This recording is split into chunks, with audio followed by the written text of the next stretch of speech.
Hello everyone, welcome to my channel. Keep it simple but significant. I am your host Sasi. Let's start today's discussion.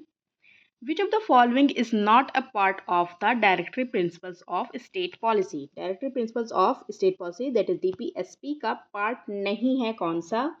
तो देखिए, environment protection इसका part है, cow protection part है, protection of consumption of intoxicating drinks इसका part है, लेकिन free education of children up to age of 14 ये इसका पार्ट नहीं है, क्योंकि ये हमारे कॉन्स्टिट्यूशन के आर्टिकल 21A के अंतर्गत आता है, जो कि हमारा फंडामेंटल राइट्स है। Okay,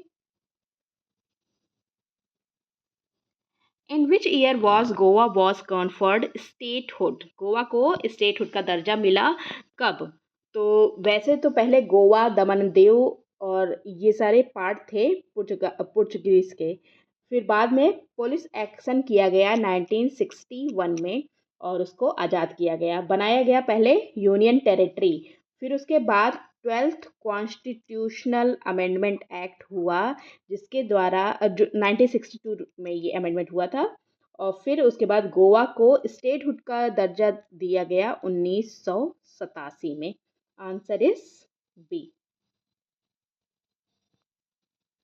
Who held the portfolio of External Affairs and Commonwealth Relation in the first cabinet of Free India?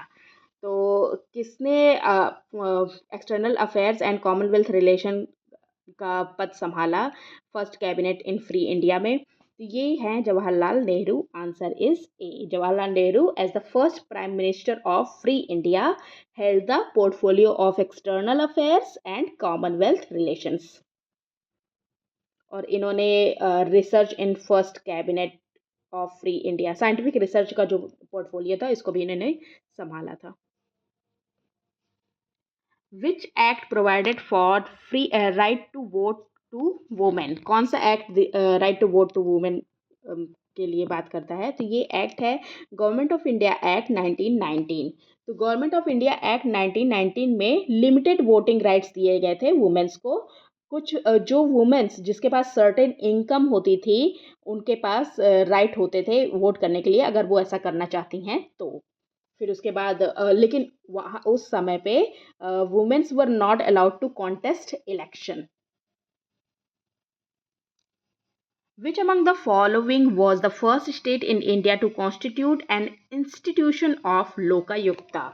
तो फर्स्ट स्टेट इंडिया का बना था जिसने लोकायुक्त को इंस्टीट्यूट किया था, ये है ओडिशा, और ओडिशा ने ये किया था 2013 में। ओके,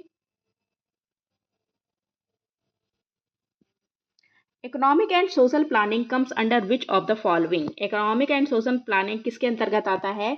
तो ये कॉन्करेंट लिस्ट के अंतर्गत आता है। कॉन्करेंट लिस्ट में यूनियन और स्टेट दोनों के पास पावर होती हैं, और ये हमारे कॉन्स्टिट्यूशन के 7th शेड्यूल में दिया गया है। The first official language commission was appointed in 1955. Who was the chairman of this commission? तो 1955 में अपॉइंट हुआ था फर्स्ट ऑफिशियल लैंग्वेज कमीशन, और चेयरमैन थे उसमें BG Kher. Answer is B. और इन्होंने अपनी रिपोर्ट सबमिट की 1956 में, और पार्लियामेंट में ये अपना प्रेजेंट किया गया 1957 में। The ultimate sovereignty in the Indian polity rests with which among the following? तो अल्टीमेट सॉवरेंटी किसके पास होती है? तो ये होती है पीपल ऑफ इंडिया के पास। और जैसे हमारे जो कॉन्स्टिट्यूशन में प्रियम्बल में एक फ्रेज है, we the people of India, ये हमें सिग्निफाई करता है that the ultimate sovereignty resides with the people of India. Which among the following has the power to legislate on the matters which are neither in the union list nor in the state lists nor in concurrent list of the Constitution of India? तो किसके पास power होती है legislate करने की on the matters जो ना कि union list में दिए हैं, ना स्टेट लिस्ट में दिए हैं, और ना ही कंकरेंट लिस्ट में दिए हैं? तो ये पावर होती है पार्लियामेंट के पास, और ये सारे मैटर्स जो यूनियन स्टेट और कॉन्करेंट लिस्ट में नहीं दिए गए हैं, वो होते हैं रेसिड्यूरी सब्जेक्ट्स होते हैं ये, और इसके पास लेजिस्लेट करने की पावर होती है पार्लियामेंट के पास। Supreme Court has made right to free education as a part of which among the following rights. Right to free education को part बनाया एज अ मतलब supreme court has made right to free education as a part of which among the following rights. किस rights के अंतर्गत इसको part बनाया? तो ये है right to life. Okay, right to life, right to education को राइट टू लाइफ का पार्ट बनाया उन्होंने आर्टिकल 21 के अंतर्गत। That's all for today. If you like my video, please do like, comment, share and subscribe. Thank you.